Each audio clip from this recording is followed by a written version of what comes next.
what is an A plus narrative, what is a not, what is a has potential but is not something that I'm going to try run kind of situation. So yeah, that's been a key moment for me recently. That's great. Yeah. It kind of reminds me of this conversation that I like to have that I'm kind of drawing up here is what is this potential, right? Not like after the fact, but if you're thinking about a trade idea, if you're thinking about a narrative, you're thinking about beginning to stalk, accessing that idea, right? That's a different set of stuff. What is this trade? What is this trade? A lot of people, it's just this thing that's floating around and they get attached to essentially one time frame or maybe even one reference or one condition shift or, and they might say, well, this is an imbalance pullback on the weekly. That's what this trade is. Well, I don't think that just one time frame gives us everything we need for a trade, right? A trade really needs, if you want to put together kind of the recipe for a trade idea, not a full like execution of a trade, but a full trade idea, we need to have kind of, this is just an aside here, a main narrative, right? One time frame that's crystal clear to you. You really like what you see. You feel like it's strong enough. There's enough risk reward on the table, right? That kind of stuff. Plus, I use kind of like a Hollywood movie term, supporting cast.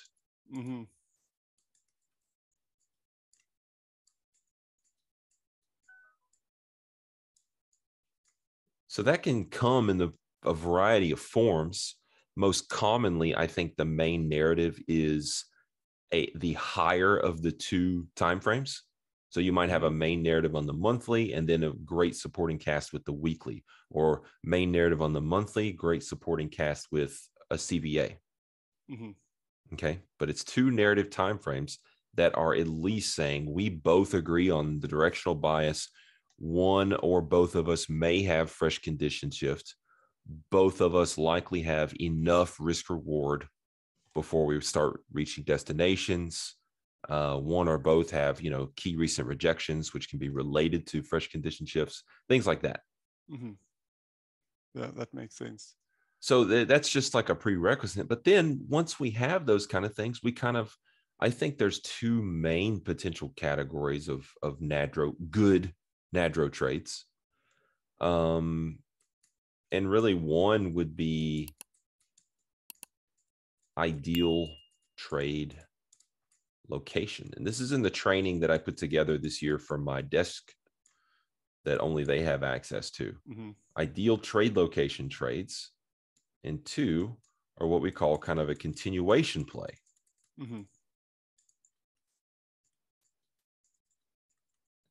Right. So, let's say that we get a weekly that goes imbalanced up, right? And so there's the trade. Let's say that the monthly was imbalanced down, right? And it's doing this. We're taking the trade from here, which is the same thing as right here. That's an ideal trade location trade, right? Yep. It's right from both of the references in this case. However, let's say that, the next day or two, the chart looks something like this. I don't know, right? Well, we might still get long this trade. Let's say that weekly prior value was up higher as like a destination. He'll still haven't even like made it to, I don't know, the +2 or something. And the monthly obviously has its destination, right? Higher. We might find something like an even shorter term reference, such as, let's say, prior value area, right? Let's say that this prior day put in this profile, right? Like that. And all of a sudden, we either look out of the bottom end and get a return pullback off of prior value area low, or we get a breakout pullback of prior value, right?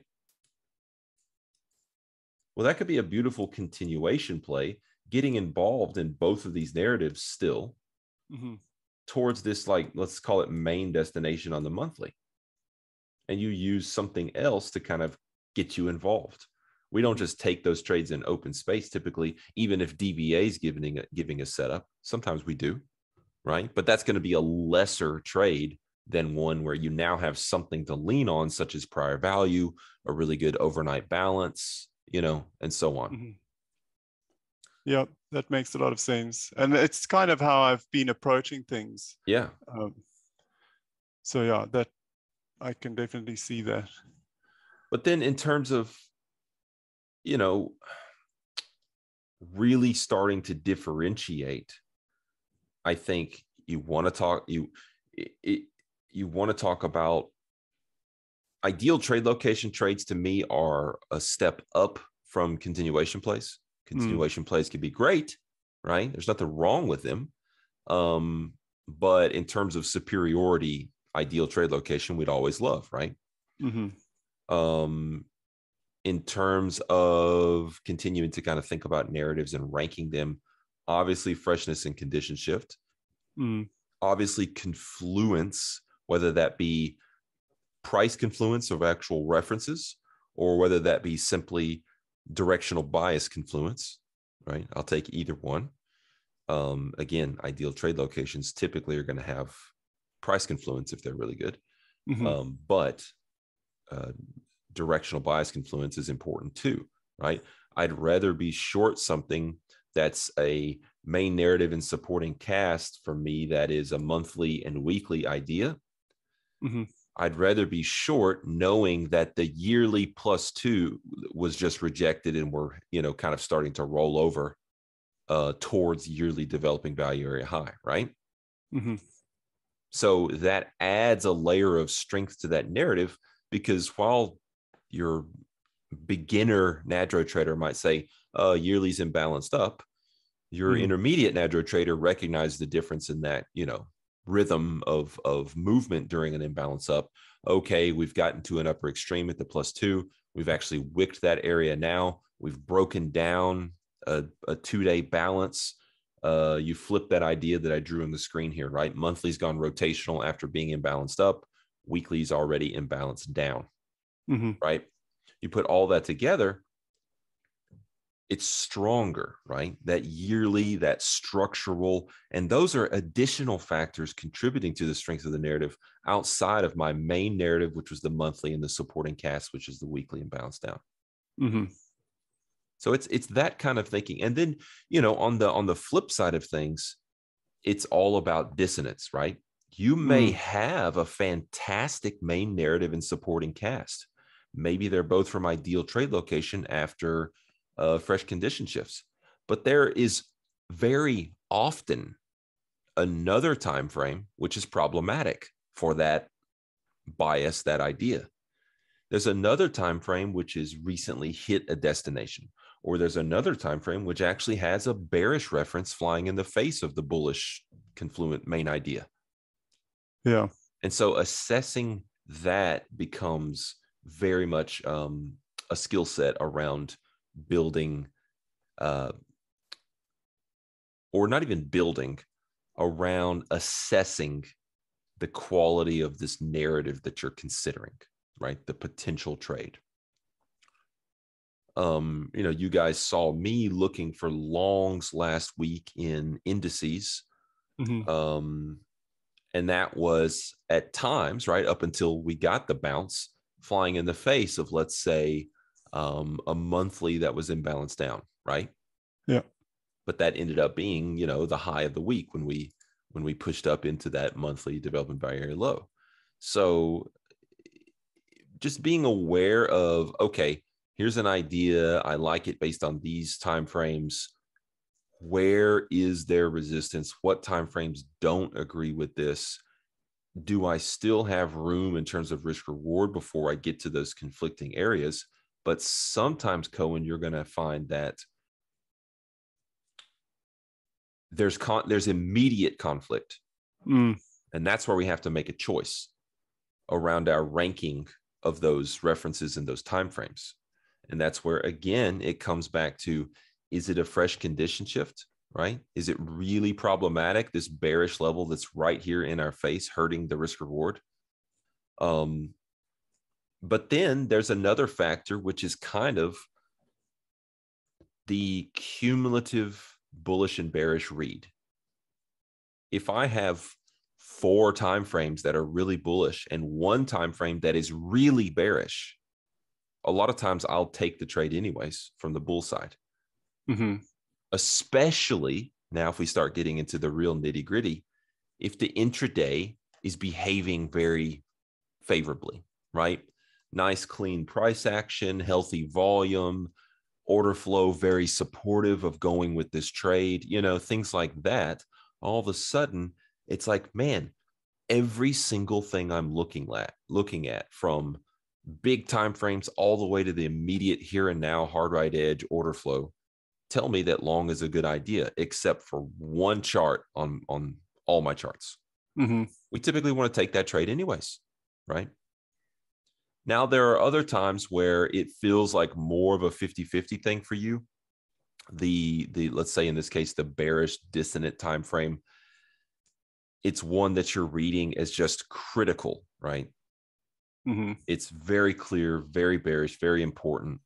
And you do have a good narrative that you like otherwise, but that bearishness is almost high enough in your hierarchy of ranking and distilling to where the decision needs to be made to whether you affect your trade management, whether you maybe when you get into the dissonant area, you really scale out heavily and you give it more of, let's say, a tight or medium leash to get through there. And if it can't, you're going to fully exit. Even further down the line would be, I'm not even going to take that trade until I get the all clear, right? Until the dissonance is actually cleared up. And the key to that is really thinking through how much, what should I say? How much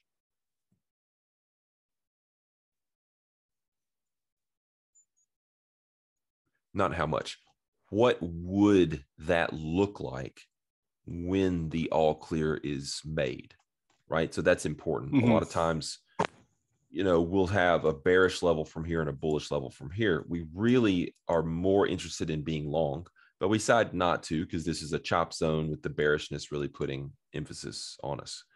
We decide pre-market that really this is the trade that we'd love to get, okay? You really need to go check your other time frames, not just the dissonant one that's going to clear up here. You really need to go check these bullish time frames, those other 2 or 3 time frames that you're really wanting to be long from, and make sure that this trade location is okay for them. Some people don't think in advance, like, okay, I'll just wait for the dissonant time frame to get acceptance above it. Well, where's that going to put you from these bullish time frames if you do take a trade all the way up there? Are you already starting to maybe tag destinations on those time frames, right? Could it be problematic? So think through that. So anyways, those are just some like real down to brass tacks kind of talk around figuring out how good is the narrative. And again, what is this trade, right? You could start to have names for different plays, right? That's kind of getting into the playbooking conversation. But really knowing that and working through that process of figuring out, and some people like to come up with a quantitative thing, right? Some people really think it's a good idea to kind of rate different things with almost a spreadsheet, right? Think about people in the community like Toby. I think maybe even Mike McGilly's doing some of this. I think, anyways, it's certainly something that can be done. Yeah, there's like a fine line there, I feel, because it's like, I don't know, a part of it is like, I do like to be able to quantify things. I find that very helpful, but like in terms of this kind of narrative grading, I am finding it a little bit tricky because it's fairly nuanced, and it's Mm-hmm. almost like you have to look at it in terms of like exactly like what is the potential of this specific situation that we find ourselves in right now. And it's not as easy as just saying, well, I mean, there is an infinite number of variations of narrative, and so it's like it's almost like chiseling out the risk reward landscape and then being able to kind of gauge somehow. But I'm finding it hard to quantify. Yeah, and you know, and that's a little bit by design, the way I teach it and the way Mm, my mind works and whatnot. The best I've been able to come up with personally, and a lot of times I'm kind of in me and my desk traders, this is kind of the language that we tend to use, mm, is these four, if you will, tranches mm-hmm, of NADRO trades. A plus is just like extreme confluence. So, you know, A plus is just like, I mean, think about it. A plus, you have massive confluence, you have mm-hmm, zero dissonance, you know. mm-hmm, Um, you're not only is the narrative great, you're probably talking about ideal trade location for the trade, right? mm-hmm, Those type things. It's just pretty darn perfect mm, combination of structural long-term VWAP. There's just no problems with this trade whatsoever, and it's just fantastic. mm-hmm, An A trade is close to this. It may not, it may be a continuation play, perhaps, right? But still, you know, like playing the A plus day on Monday might turn into A trades on Tuesday because it's maybe just continuation, right? mm-hmm, Maybe one time frame, right, doesn't really is dissonant, right? It doesn't really jive with everything else, mm-hmm, things like that. A B trade is kind of be almost any standard, really high quality um, main narrative plus supporting cast, almost regardless if there's dissonance elsewhere, those kind of things. And then a C trade is kind of, to me, we're getting into something that is the lowest possible category of what I would call a NADRO trade. mm-hmm, And it's kind of like, I guess the best word is it's iffy, right? mm-hmm, There is a major problem in some regard. That mm-hmm, might be something as simple as, well, I like this and this, but if I understand here, I'm getting long at the monthly +2, right? mm-hmm, It may be great on the yearly, it may be great on the weekly and you know, maybe TPO or something, but man, it feels uncomfortable getting long into the monthly +2.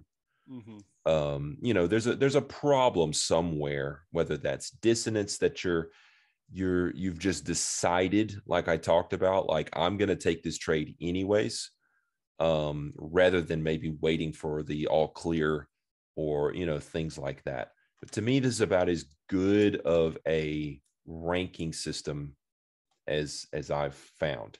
And again, I don't have a quantitative way of mm-hmm, doing this, right? I mm, really don't. And I actually find that counterproductive. Now, different people's minds work differently than mine. Some people, again, I'll go back to a Toby. I think Toby really needs those things, else he feels really lost. mm-hmm, I start to feel constrained to a point of yeah, degraded performance. I lose mm, the ability to make better decisions when I'm forced into a box that I don't think should be a box, right? mm, So a loose, like, this is perfect, this is great, this is standard, this is like minimally acceptable, I mm-hmm, think is a great thing to come in and just begin to think about. Again, when I ask that question, what is this trade? Is it A plus? Is it A? Is it B? Is it C? mm-hmm, I think is a great place to start. And look, is there a gray area between A and B sometimes? You know what I mean? Like, is mm-hmm, it on the fringe between the two? Yeah. And I don't think it's super important that we come up with an algorithm to tell us which category it is. I know that this is kind of an A to B trade here, and I know what that is, and I'm okay with that, you know? Yeah, no, that makes a lot of sense. And I can see, like in this case, I think at least to start with, to just have some kind of loose framework like this. So thanks for sharing this with me. I think this is very helpful, because this is exactly what I've been working on. And just to kind of get a sense for the degree of looseness around that categorization. And I think to just be able to start thinking along the lines of, okay, this is somewhere in that, you know, it can be classified in some way. And I think maybe in time as well, it clarifies itself to a certain extent, as long as I keep thinking about it and that's right, kind of going through the effort of grading. Like I said yes, to you, I want to pause you right there, because I think this is really important for everyone to hear, maybe who's not quite at your level of understanding with these things. What he's saying here in another way perhaps is, he doesn't have to come up with the perfect boxes for these trades and then go get to work. One thing he's saying here is, like, I can begin to try to find those boundaries and try to rank these things, and I can feel it out as I go and start to get a deeper and deeper understanding for him as to what's A versus what's B. It doesn't have to be figured out via some spreadsheet before you start going and trading. Go trade, do your best to come up with good narratives, understand any given day. Like we saw last week from the intensive, we didn't have a lot of strong narratives, right? We had a good one in soybeans, we had a good one in crude oil, you know, that kind of stuff. But nothing like super A plus, like where everything was just beautiful. I do think, though, I think that's exactly what I'm getting at. But there's almost like a caveat there in the, like, it needs to be trackable, like reviewable. That's where it becomes useful. So I if you're think not doing that, then a big shift for me was that kind of thinking of, like, okay, it doesn't need to be perfect before I can implement it, but I need some way of, like, making the learning process useful. Like how, like, it's not so much about making the right decision, but it's about being able to make a decision which can create some kind of feedback loop that I can improve on as time goes on. So having this framework of A+ to C classification, as long as I'm following some kind of framework, it means that I can review and refer back to it and improve on that system as I get feedback. So I think that's an important part. It's like, it's finding that balance between kind of on the fly development and meaningful evolution to some extent, right? Absolutely. And Needs something to that I be think is really useful. important here as well is, you're not, and this is going to blow some people's minds here, maybe be disappointing, you're not necessarily going to make more P&L from A+ than you are from B traits. That's not necessarily the way that it will shake out. It might be, but I would be willing to bet there's a fairly random distribution kind of profits between those, just because of the large degree of randomness that we're dealing with. A lot of your very best A+ setups are going to be major lines in the sand, and you're going to get major failures out of that, major contextual shifts, right? As all those multiple timeframes shift on you and potentially become A+ the other way, and right? But typically you're going to have a string of losses if you're really excited about an A+ opportunity and you ultimately get a shift on you there, right? So there could be very loss. interesting. There, it's not like this is correlated to win percent, guys. It's not like this is correlated to expectancy, I don't think. But here's what it does for us. It allows us to adjust the things that are important to adjust. Mm-hmm. Trade management, levels of aggression, Mm-hmm. willingness to scratch out of a trade, willingness to hold through or go against even in an entry order flow that doesn't look so good. Mm-hmm. It does. So, you know, at the end of the day, like, I suppose some of that, like that, it helps us make decisions, which in turn make us more profitable throughout the gamut of A through C. Mm-hmm. That's what the ranking does. It doesn't make A's more profitable than C's necessarily. For some people it might, but I Mm-hmm. think that's just an important distinction, because most people would think, oh, you know, we make the most in our best ideas, and maybe we do just make a little bit in our least ideas. Not necessarily the case.